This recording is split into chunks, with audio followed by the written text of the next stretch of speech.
ایک چھوٹے سے شہر میں پرائمری اسکول کلاس پنجم کی ٹیچر تھیں. ان کی ایک عادت تھی کہ وہ کلاس شروع ہونے سے پہلے ہمیشہ I love you all بولا کرتی، مگر وہ جانتی تھی کہ وہ سچ نہیں کہتی. وہ کلاس کے تمام بچوں سے یکساں پیار نہیں کرتی تھی. کلاس میں ایک ایسا بچہ تھا جو مس عائشہ کو ایک آنکھ نہ بھاتا. اس کا نام طارق تھا. طارق میلی کچیلی حالت میں اسکول آ جایا کرتا. اس کے بال بگڑے ہوئے ہوتے، جوتوں کے تسمے کھلے ہوئے، قمیض کے کالر پر میل کا نشان. لیکچر کے دوران بھی اس کا دھیان کہیں اور ہوتا. مس عائشہ کے ڈانٹنے پر وہ چونک کر انہیں دیکھنے تو لگ جاتا، مگر اس کی خالی خولی نظروں سے انہیں صاف پتہ لگتا رہتا کہ طارق جسمانی طور پر کلاس میں موجود ہونے کے باوجود بھی دماغی طور پر غائب ہے. رفتہ رفتہ مس عائشہ کو طارق سے نفرت سی ہونے لگی. کلاس میں داخل ہوتے ہی طارق مس عائشہ کی سخت تنقید کا نشانہ بننے لگتا. ہر بری مثال طارق کے نام سے منسوب کی جاتی. بچے اس پر کھلکھلا کر ہنستے اور مس عائشہ اس کی تذلیل کر کے تسکین حاصل کرتی. طارق نے البتہ کسی بات کا کبھی کوئی جواب نہیں دیا تھا. مس عائشہ کو وہ ایک بے جان پتھر کی طرح لگتا جس کے اندر احساس نام کی کوئی چیز نہیں تھی. ہر ڈانٹ، طنز اور سزا کے جواب میں وہ بس اپنی جذبات سے آری نظروں سے انہیں دیکھتا رہتا اور سر جھکا لیا کرتا. مس عائشہ کو اب اس سے شدید چڑ ہو چکی تھی. پہلا سیمسٹر ختم ہوا اور رپورٹیں بنانے کا مرحلہ آیا تو مس عائشہ نے طارق کی پروگریس رپورٹ میں اس کی تمام برائیاں لکھ ماری. پروگریس رپورٹ والدین کو دکھانے سے پہلے ہیڈ مسٹریس کے پاس جایا کرتی تھی. انہوں نے جب طارق کی رپورٹ دیکھی تو مس عائشہ کو بلایا. مس عائشہ، پروگریس رپورٹ میں کچھ تو پروگریس بھی نظر آنی چاہیے. آپ نے تو جو کچھ لکھا ہے اس سے طارق کے والدین اسے بالکل ہی نا امید ہو جائیں گے. میں معذرت خواہ ہوں، مگر طارق ایک بالکل ہی بدتمیز اور نکما بچہ ہے. مجھے نہیں لگتا کہ میں اس کی پروگریس کے بارے میں کچھ لکھ سکتی ہوں. مس عائشہ نفرت انگیز لہجے میں بول کر وہاں سے اٹھ آئیں.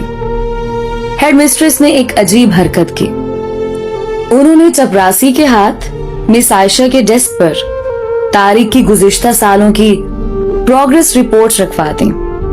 اگلے دن مس عائشہ کلاس میں داخل ہوئی تو رپورٹس پر نظر پڑی. الٹ پلٹ کر دیکھا تو پتا لگا کہ یہ طارق کے رپورٹس ہیں.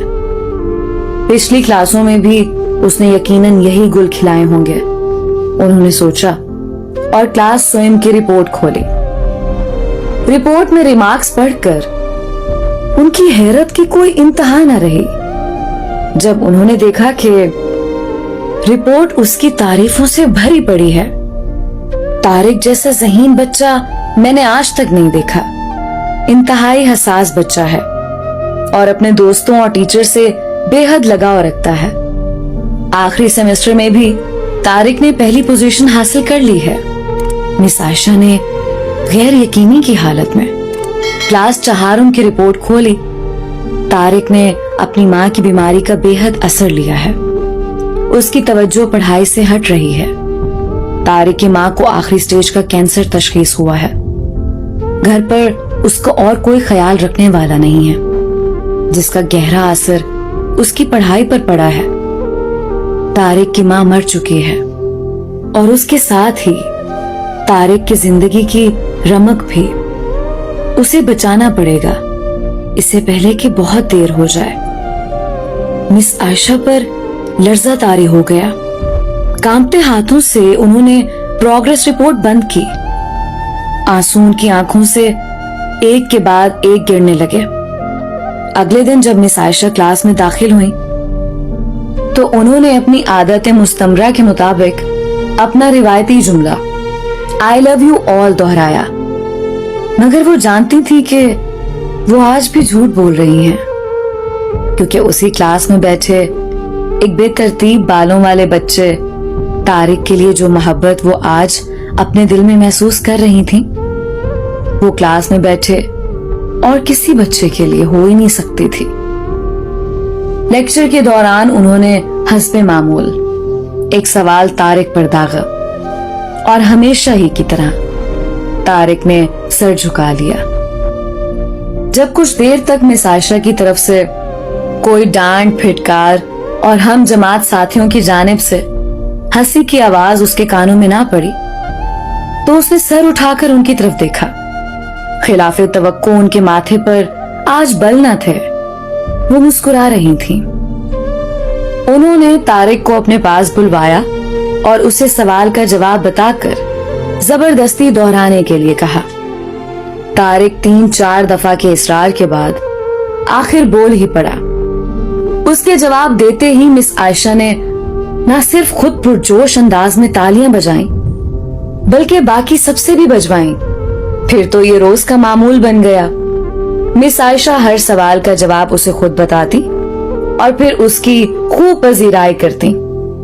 हर अच्छी मिसाल तारिक से मंसूब की जाने लगी। रफ्ता रफ्ता पुराना तारिक सुकूत की कब्र फाड़ कर बाहर आ गया।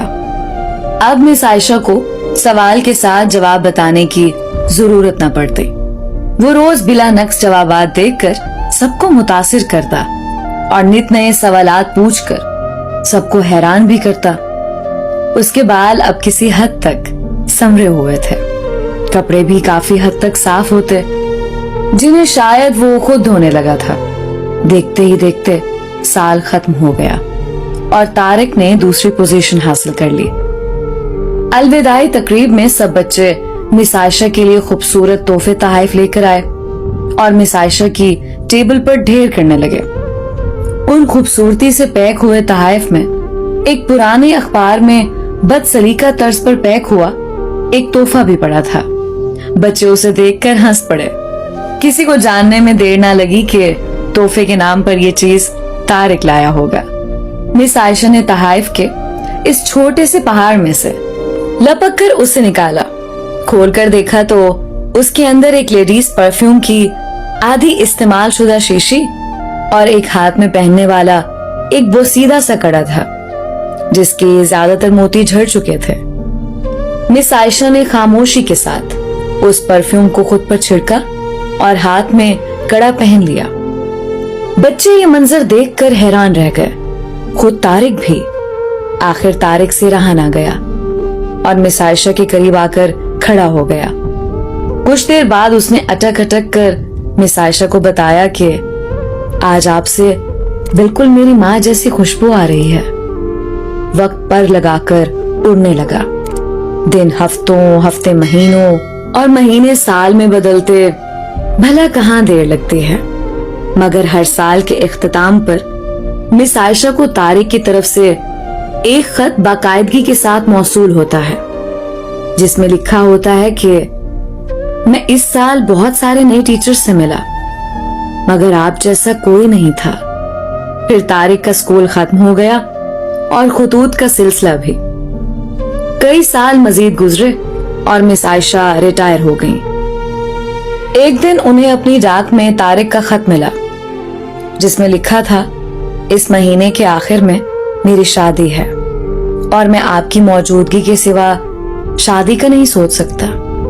एक और बात, मैं जिंदगी में बहुत सारे लोगों से मिल चुका हूँ, आप जैसा कोई नहीं है, फकत डॉक्टर तारिक। साथ ही जहाज का रिटर्न टिकट भी लिफाफे में मौजूद था। मिस आयशा खुद को हरगिज ना रोक सकती थी। उन्होंने अपने शौहर से इजाजत ली और वो दूसरे शहर के लिए रवाना हो गईं।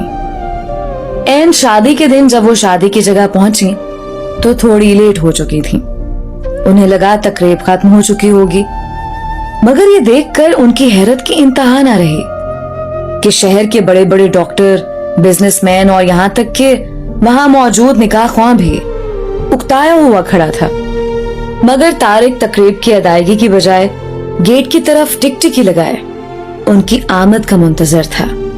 फिर सबने देखा कि जैसे ही ये बूढ़ी टीचर गेट से दाखिल हुई, तारिक उनकी तरफ लपका और उनका वो हाथ पकड़ा जिसमें